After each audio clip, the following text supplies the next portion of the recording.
Now I love off-roading. Well, terrain like this is awesome on a motorcycle. If not a motorcycle, then an SUV. But the one thing I'd be petrified to tackle all of this on would be an ATV. But Polaris has really thrown us a really sweet deal here. Offered us the entire spread of ATVs and said, come, drive them here at 19° north at Aamby Valley, which has got some awesome terrain. I can't help but jump into that offer, so let's check them out, shall we?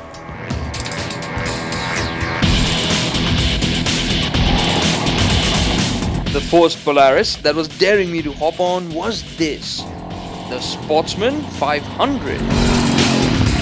And now I'm going to tell you why I wasn't too keen on this ATV business.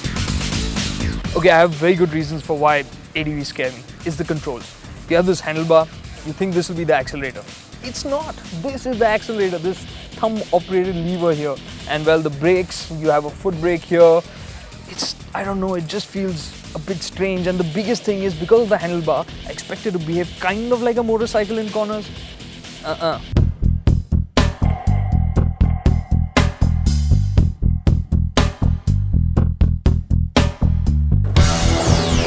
The handlebar controls made me believe that the ATV would lean into corners like a bike. But then this is a four-wheeler and it leans the wrong way. As I rode further, the weird controls started to make sense. Controlling speed while going over the rough stuff or turning around would have been a problem if the accelerator would have been a motorcycle-like twist grip, because you really need to haul at that handlebar when riding around.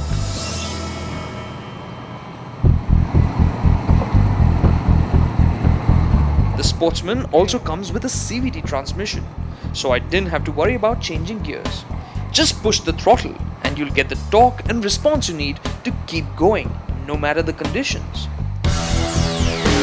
Once I was comfy, we started to attack some obstacles, like this rocky drop. All I needed to do was to pick the cleanest line, and the Sportsman's engine braking system did the rest.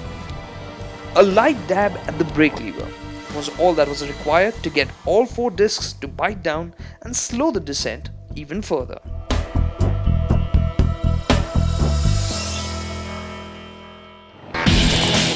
Then there were the steep inclines, steep enough to make me worry about toppling over.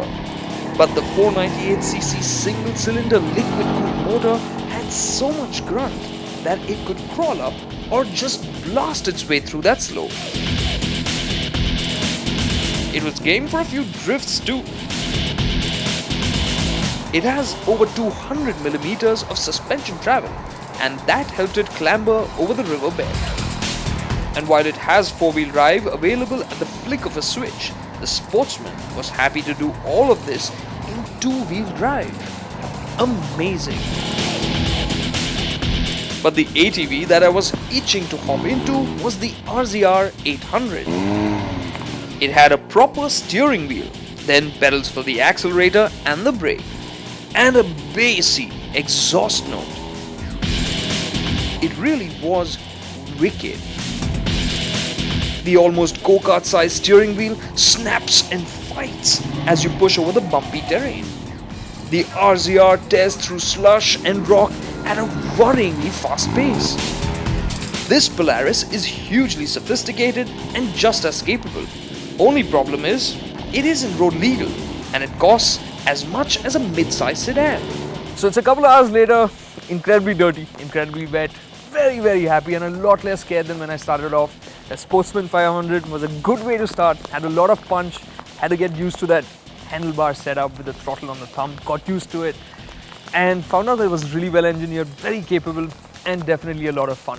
But the Ranger 800, this is a darling. It's very well engineered, supremely capable and really powerful.